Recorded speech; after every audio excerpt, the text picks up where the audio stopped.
સિદ્ધેશ્વર મહાદેવના પ્રાંગણ્યમાં શિવ પૂજન તેમજ મહાપ્રસાદીનું આયોજન કરવામાં આવ્યું। 3 વર્ષ પછી આવતા અધિક માસમાં અનેક ભગવાનના સેવાકીય કાર્યક્રમોનું આયોજન થતું હોય છે, ત્યારે આજરોજ વડોદરા શહેરના શુભલક્ષ્મી સોસાયટી ખાતે આવેલા સિદ્ધેશ્વર મહાદેવના પ્રાંગણ્યમાં શિવ પૂજન તેમજ મહાપ્રસાદીનું આયોજન કરવામાં આવ્યું હતું। અધિક માસમાં દાન પુણ્ય તેમજ ભક્તિનું અનેરું મહત્વ રહેલું હોય, જેને ધ્યાનમાં રાખીને સિદ્ધેશ્વર મહાદેવ ખાતે શિવ પૂજનનું આયોજન કરવામાં આવ્યું। શિવ પૂજન થકી શિવજીની સાચી ભક્તિ પ્રાપ્ત થાય છે એવું શાસ્ત્રમાં કહેવાય છે। આ ખાસ કાર્યક્રમ ઉપક્રમે વિસ્તારના મોટી સંખ્યામાં શિવ ભક્તો ઉપસ્થિત રહ્યા હતા। શુભલક્ષ્મી સોસાયટીમાં બિરાજમાન સિદ્ધેશ્વર મહાદેવ મંદિરને 6 વર્ષ પૂર્ણ થતાં મહાપ્રસાદીનું આયોજન કરવામાં આવ્યું। હરણી વારસિયા રિંગ રોડ ખાતે આવેલા શુભલક્ષ્મી સોસાયટીમાં બિરાજમાન સિદ્ધેશ્વર મહાદેવ મંદિરને 6 વર્ષ પૂર્ણ થતાં રુદ્રીનું અને મહાપ્રસાદીનું આયોજન કરવામાં આવ્યું હતું।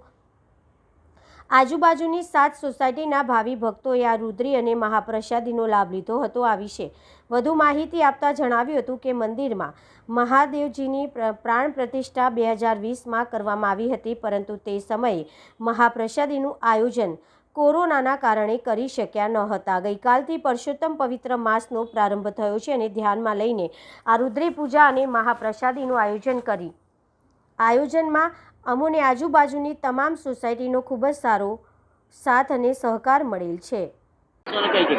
હર હર મહાદેવ। શુભલક્ષ્મી સોસાયટીમાં સિદ્ધેશ્વર મહાદેવ મંદિર એક સ્થાપિત થયું હતું, 2020માં સ્થાપિત થયું હતું, પણ એ દિવસે ત્યારે કોરોના કાળ ચાલતો હોવાથી મહાપ્રસાદી કે કોઈ સારો પ્રોગ્રામનું આયોજન કરવામાં આવેલ નહોતું। તો એ પછી ત્યાર પછી 6 વર્ષ પછી અત્યારે મહાન સરસ એક આયોજન કરવામાં આવેલું છે। અહીંની મહિલા મંડળ અને તથા સોસાયટીના આજુબાજુના રહીશોએ ભેગા થઈને સાથ અને સહકાર, સૌનો સાથ અને સૌના વિકાસ તરફથી આગળ વધીને એક સરસ મજાના રુદ્રી અભિષેકનું એક આયોજન કર્યું હતું મહાદેવના શરણમાં, અને એ સરસ રીતે આયોજન થઈ હતી।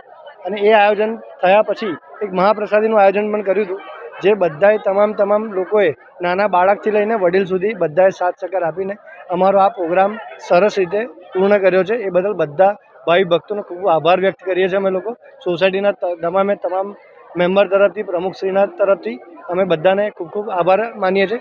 ધન્યવાદ।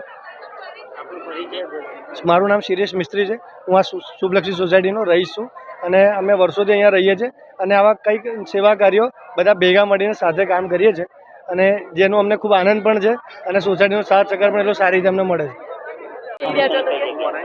આ સિદ્ધેશ્વર મહાદેવનું મંદિર Subbulakshmi society Varasiya ring road પર આજે રુદ્રી રાખી અને મહાપ્રસાદીનો પ્રોગ્રામ રાખ્યો છે અમે લોકો, અને બધી સોસાયટીના ભેગા થઈને સાથ સહકાર મળીને મસ્ત ઉત્સવ ઉજવાયો છે। અને 2000 આ ઉત્સવ માટે અમે 7 વર્ષથી રાહ જોતા હતા, પણ જ્યારે ઉત્સવ ઉજવવાનો ત્યારે કોરોના આવી ગયો વચ્ચે, એટલા માટે અમારે આ વખતે એનો યોગ બન્યો છે અને રુદ્રી અને મહાપ્રસાદીનો યોગથી બધાનો સાથ સહકારથી મસ્ત પાર પડી રહ્યો છે આ પ્રોગ્રામ અમારો।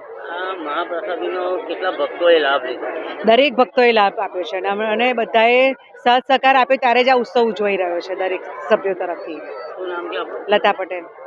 કઈ જગ્યાએ? અમારી શુભલક્ષ્મી સોસાયટી વારસિયા રિંગ રોડમાં આવેલી છે ને, અહીંયા આગળ અમે મારા સિદ્ધેશ્વર મહાદેવના ઉજવણા નિમિત્તે અમે લોકોએ રઘુરુદ્રી અને ભંડારાનો પ્રોગ્રામ આયોજિત કર્યો છે। કેટલા ભક્તોએ લાભ લીધો?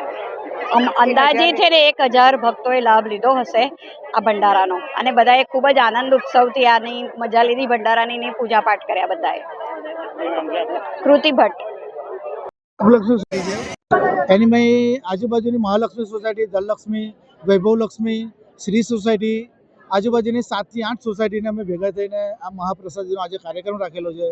અને આપ જોઈ રહ્યા છો કે બધા જે બહુ ઉમંગથી રમી રહ્યા છે અને બધા જે આવી રહ્યા છે અને એનો લાભ લઈ રહ્યા છે। અમારી સોસાયટી સિદ્ધેશ્વર મહાદેવનું મંદિર છે, આજે 6 વર્ષ પૂર્ણ થયા છે અને એના અનુસંધાને આજે આ મહાપ્રસાદી રાખેલી છે। શું નામ આપનું? મારું નામ છે શુભલક્ષ્મી સોસાયટીના વાસુભાઈ, પ્રમુખ વાસુભાઈ। આ હરણી વારસિયા રિંગ રોડ પર આવેલી સોસાયટી છે શુભલક્ષ્મી સોસાયટી, અને અહીંયા મહાપ્રસાદી અને ભંડારાનું આયોજન કરેલું છે। સિદ્ધેશ્વર મહાદેવનું મંદિર આવેલું છે। આજે રુદ્રી રાખી હતી અને મહાપ્રસાદ હતો। આ અમારા મંદિરને 6 વર્ષ પૂર્ણ થયા એના નિમિત્તે રાખવામાં આવેલ છે। શું નામ આપનું? ઝરણા।